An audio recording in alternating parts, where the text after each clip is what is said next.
A Christmas Carol by Charles Dickens, abridged by Andrew Barnes.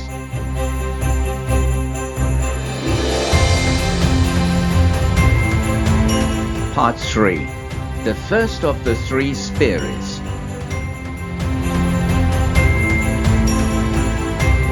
When Scrooge awoke, it was so dark that looking out of bed, he could scarcely distinguish the window from the walls of his chamber.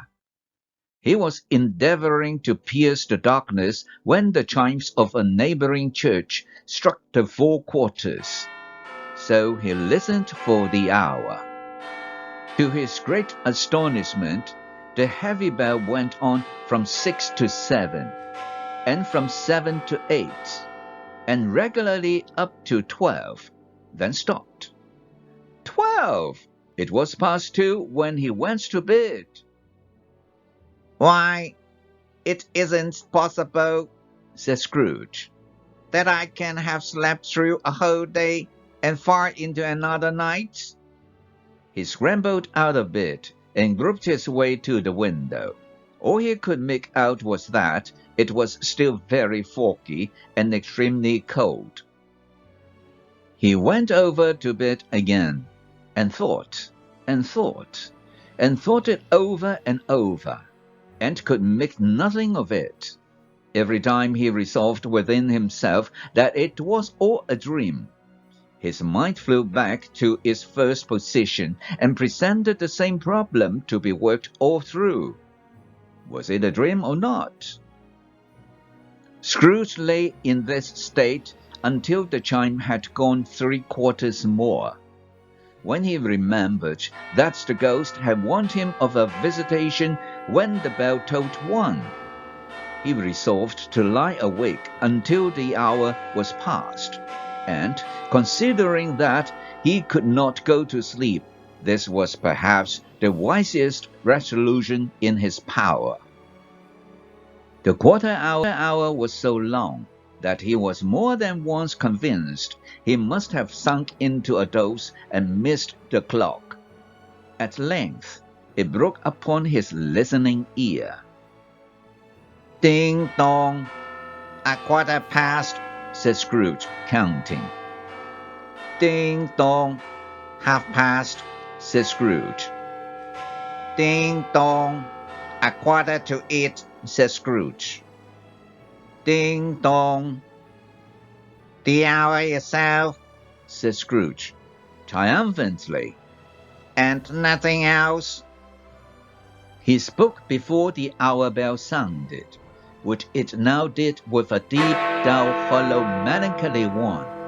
Light flashed up in the room upon the instant, and the curtains of his bed were drawn aside by a hand, and Scrooge, starting up, found himself face to face with an unearthly visitor.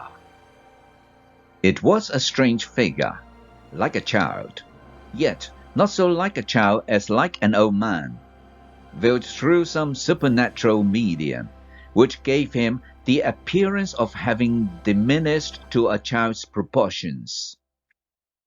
Its hair, which hung about its neck and down its back, was white as if with age, and yet the face had not a wrinkle in it. It wore a tunic of the purest white, and round its waist was bound a lustrous belt, the sheen of which was beautiful.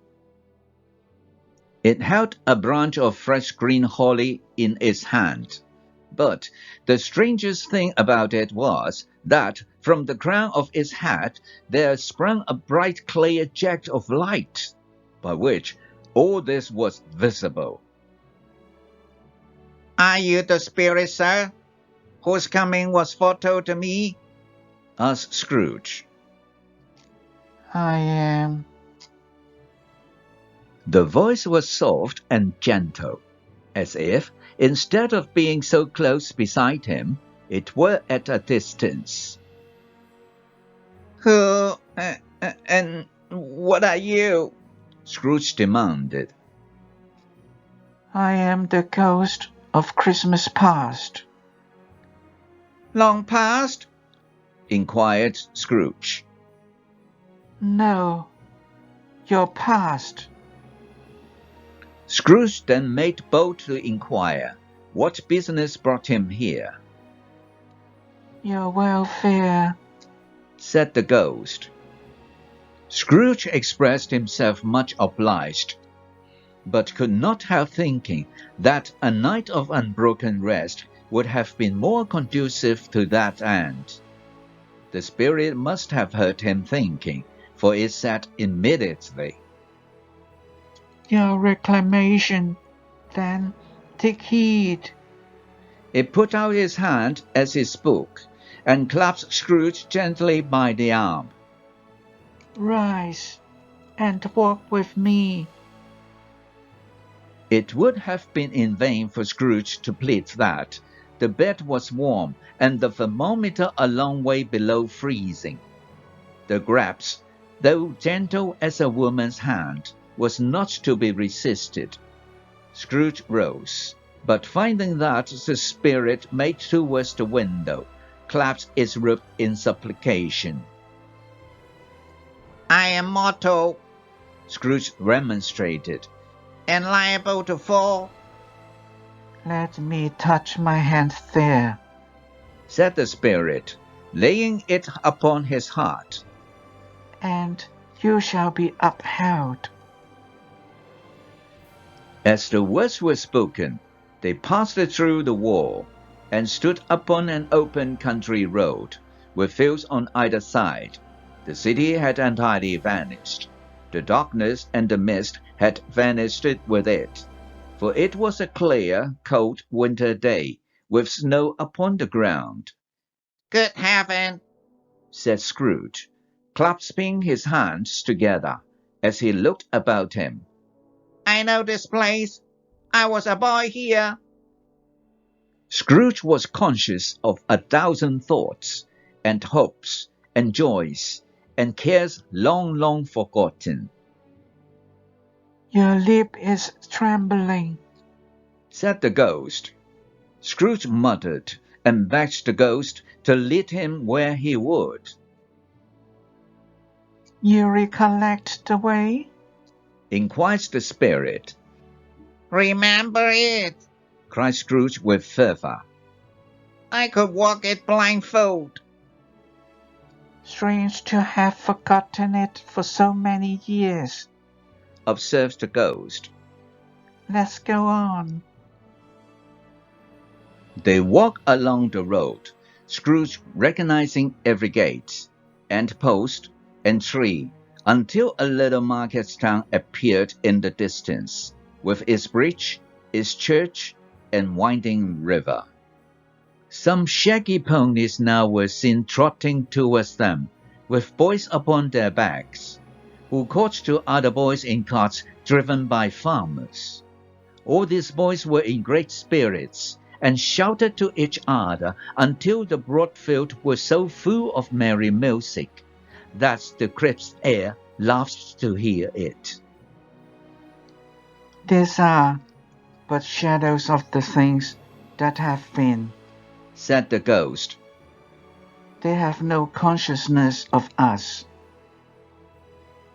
The merry travelers came on, and as they came, Scrooge knew and named them everyone.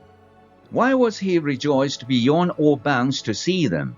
Why did his cold eye glisten, and his heart leap as they went past? Why was he filled with gladness when he heard them give each other Merry Christmas, as they parted at crossroads and byways for their several homes? What was Merry Christmas to Scrooge? What good had it ever done to him? The school is not quite deserted, said the ghost.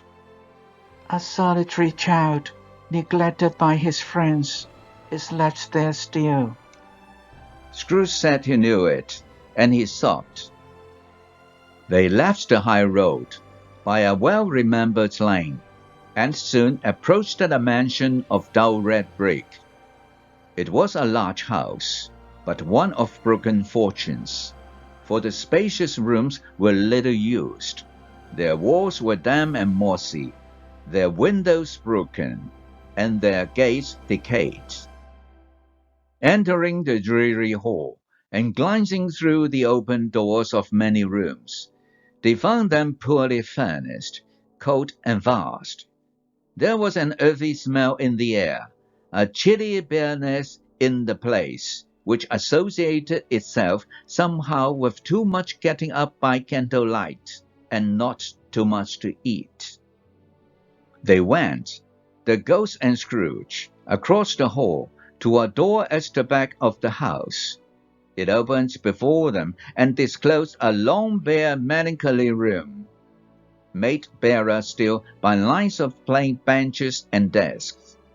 At one of these, a lonely boy was reading near a feeble fire, and Scrooge sat down upon a bench, and wiped to see his poor forgotten self as he used to be.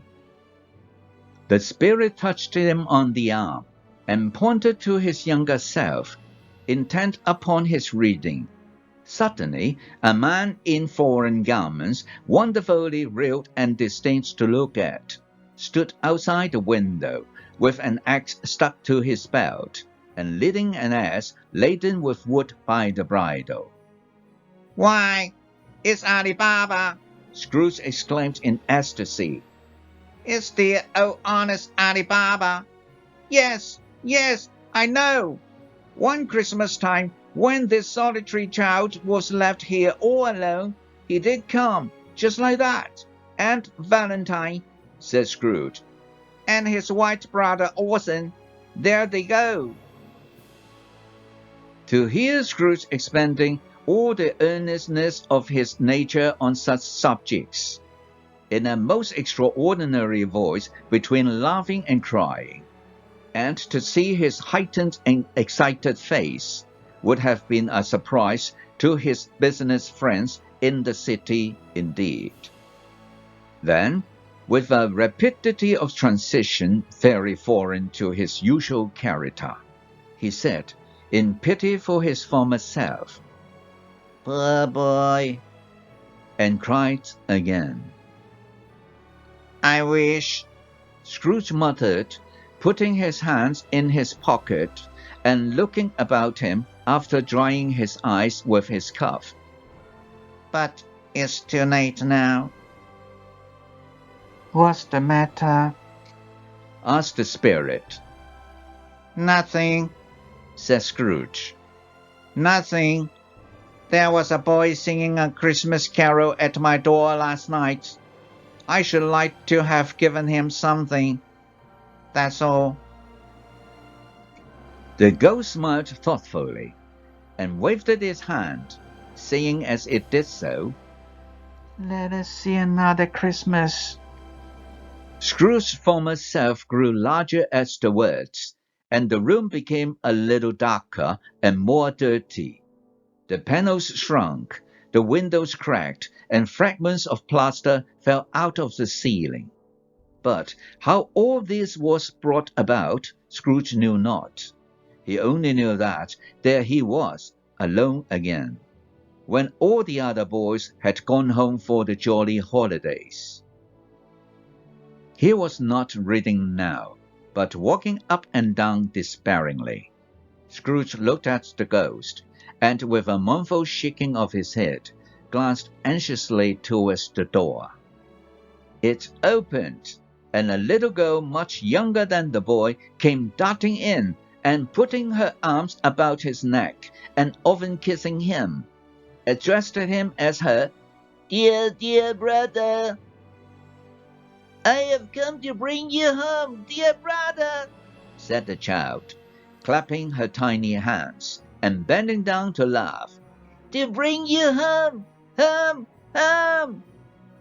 Home, little fan? Returned the boy. Yes, said the child, brimful of glee. Home, home for good and all. Home, for ever and ever. Father is so much kinder than he used to be. He spoke so gently to me one dear night when I was going to bed, that I was not afraid to ask him once more if you might come home, and he said yes, you should, and sent me in a coach to bring you. And you're to be a man, said the child, opening her eyes. And you are never to come back here, but first we're to be together all Christmas long, and have the merriest time in all the world. She clapped her hands and laughed, and tried to touch his head, but being too little, laughed again and stood on tiptoe to embrace him. Then she began to drag him in her childish eagerness towards the door. A voice in the hall cried, Bring down Master Scrooge's box there. And in the hall appeared the schoolmaster himself, who showed young Scrooge and his sister into the parlor.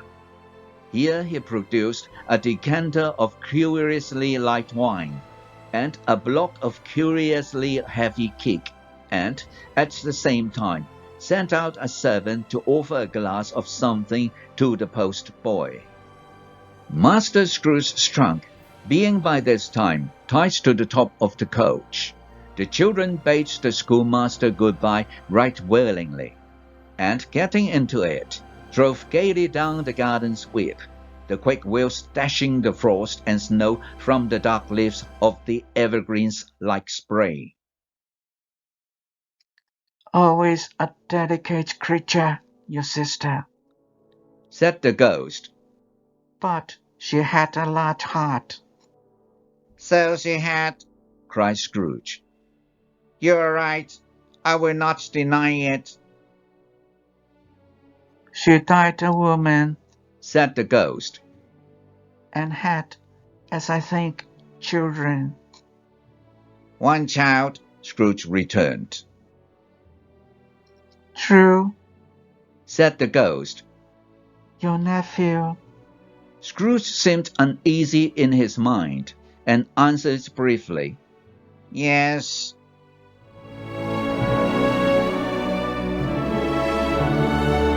Thank you for watching. This is the end of part 3, to be continued in part 4. If you like this story, please comment, like, share, and subscribe. See you next time.